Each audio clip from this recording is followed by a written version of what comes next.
हिंदुत्व एक ऐसी समावेशी भारतीय संस्कृति है। हिंदुत्व हजारों वर्षों से ज्ञान, प्रेम और करुणा तथा त्याग का प्रतीक है। हिंदुत्व ही राष्ट्रवाद और बंधुत्व का प्रतीक है। भारतीय संस्कृति जो कि हिंदुत्व संस्कृति है, ये दर्शन, मत, संप्रदाय से ऊपर उठ करके मानवता को प्राथमिकता देती है। यह किसी के प्रति शत्रुता नहीं बल्कि आत्मविश्वास पर जोर देती है। भारत का इतिहास गवाह है कि हिंदू विचारधारा ने आज तक किसी भी देश पर पहला आक्रमण नहीं किया और शरण देने और समन्वय बनाने का कार्य किया है। संघ अपना शताब्दी वर्ष मना रहा है, जो 5 परिवर्तन, जिनको पंच परिवर्तन भी कहते हैं, जो समाज में चाहता है। जैसे कि अभी हमारे जिला प्रचारक ने हमको पंच परिवर्तन बताए थे, परिवर्तन भी बताए और उनके कारण भी बताए। जैसे सामाजिक समरसता, सभी समाजों में प्रेम हो एवं बंधुत्व का भाव रहे और जात पात की करो विदाई, हिंदू हिंदू भाई भाई। मतलब हमारे सभी समाजों में आपस में समन्वय और प्रेम होना चाहिए, जाति का मतभेद कोई नहीं होना चाहिए। कुटुंबकम प्रबोधन, बड़े परिवार एवं संयुक्त परिवार हो जिससे हमारी परंपरा एवं संस्कृति जीवित रहे। अगर संयुक्त परिवार होगा तो हमारी संस्कृति भी रहेंगे, है ना। क्योंकि उसमें कहने वाले, समझाने वाले दादाजी भी होंगे, दादी जी भी होंगे, पिताजी भी होंगे। बड़ा परिवार होगा, विभिन्न प्रकार का ज्ञान होगा।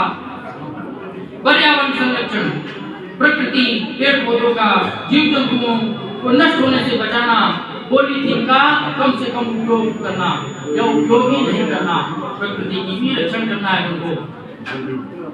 स्वदेशी अपनाना, स्वदेशी आचरण, स्वदेशी वस्तुएं, वस्त्र, भोजन, भाषा का प्रयोग करना चाहिए। नागरिक कर्तव्य, संविधान और कानून का पालन करें तथा भारत देश के आदर्श नागरिक बने। ऐसी संस्कृति है हमारी। और हम आपको कुछ और भी बताना चाहेंगे। जैसे अभी अपन इस समय चर्चा कर रहे हैं कि समाज में समन्वय बनाना है। इससे पहले के समय ऐसे ही था। हमें तुलसीदास जी जिस समय रामचरितमानस की रचना कर रहे थे, उस समय भी यही समय की यही घटना थी कि मतलब समाजों में समन्वय नहीं था। उन्होंने देखा समाजों को कैसे जोड़ा जाए, वो कैसा समन्वय था। उस समय विषमताएं कैसी थी, तो मतलब शैव और वैष्णव एक साथ नहीं बैठा करते थे। उन्होंने देखा एक साथ शैव और वैष्णव नहीं बैठते थे एक साथ, जैसे आज सभी प्रकार के संत समुदाय बैठते हैं, नहीं बैठते थे। उन्होंने सोचा इसको संस्कृति को कैसे जोड़ा जाए, तो उन्होंने सोचा कि भगवान रामचरित का ऐसा चित्र बनाया जाए जिसमें शिव और राम का ऐसा समन्वय हो जो संस्कृति को जाने, समझे, करे और भावे। रामचरितमानस की उन्होंने रचना की किस भाषा में? अवधी भाषा, हिंदी में परिवर्तन किया आने वाले समय में, क्योंकि उस समय ऐसा कालखंड था कि हम बैठ कर जैसे चर्चा कर रहे वैसे चर्चा नहीं की जा सकती। फिर भी हमारे संतों ने आने वाली पीढ़ी को देने के लिए उसका अनुवाद किया, क्योंकि आने वाली पीढ़ी उसे सीखेगी, करेगी, पाएगी और आगे बढ़ेगी। इसलिए तो उन्होंने सुंदर रामचरितमानस की रचना की अर्थ में, जिसको अपन साधारण भाषा में गा सकते हैं, कोई भी उसको गा सकता है, समझ सकता है ना। अब कुछ उसमें हम आपको चीजें बताते हैं, तो उसको करो और जीवन में पाओ। मात पिता गुरु प्रभु के बानी, विनय विचार करे सुख जानी। जैसे रामचरितमानस में तुलसीदास जी ने कहा है, माता पिता और गुरु प्रभु की वाणी को बिना ही विचारे करना चाहिए, सुख जान के ही करना चाहिए। जो सुख जान करके करेगा उसको जीवन में कोई नहीं रोक सकता है। तो माता पिता गुरुजनों की वाणी को मानेगा, उसको कोई नहीं रोक सकता है। ऐसे विभिन्न प्रकार की चीजें हैं भगवान ने। और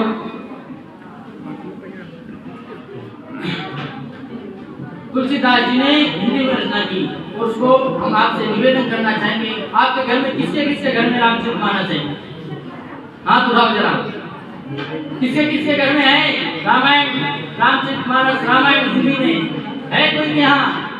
अर्थ सहित आप थोड़ा समय निकाल करके हम आपसे निवेदन करना चाहेंगे कि आप उसमें अर्थ भी होना चाहिए, अर्थ सहित पढ़ना है आपको। उसमें कोई नियम नहीं है आपके लिए, आप उसे ज्ञान के लिए, भक्ति के लिए, पाने के लिए आप कर सकते हैं। उसका नियम यही है, आप स्नान करके आपको जितना टाइम हो आप 5 मिनट 15 मिनट कम से कम 15 मिनट करें।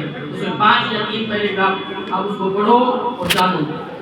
दोहे हैं जो उसमें चौपाई है उसको गायन भाषा में, और जो अर्थ है उसको संवाद भाषा में, संवाद यानी बोलचाल की भाषा में।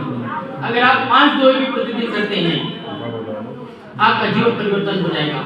आप देखेंगे विविध प्रकार का ज्ञान है, आप जानेंगे उसके बारे में। तो जो सुनेगा उस चौपाई का जो भी अर्थ सुनेगा वो आपकी तरफ खींचा चला आएगा और उसको सुनने की चेष्टा करेगा और आपको कहेगा कि और भी सुनाई जाए और आप उसका आनंद लेंगे जीवन में। तो निवेदन है करना और ऐसे विभिन्न प्रकार के आनंद लेते रहना। भगवान के चरित्र हैं उसे जानेंगे और पाएंगे। अंत में मैं इतना ही कहना चाहूंगा, हिंदवा सोदरा सर्वे न हिंदे कस्तो भेद, मम दीक्षा हिंदू रक्षा, मम मंत्र समानता। भारत माता की, भारत माता की, वंदे वंदे, जय श्री राम।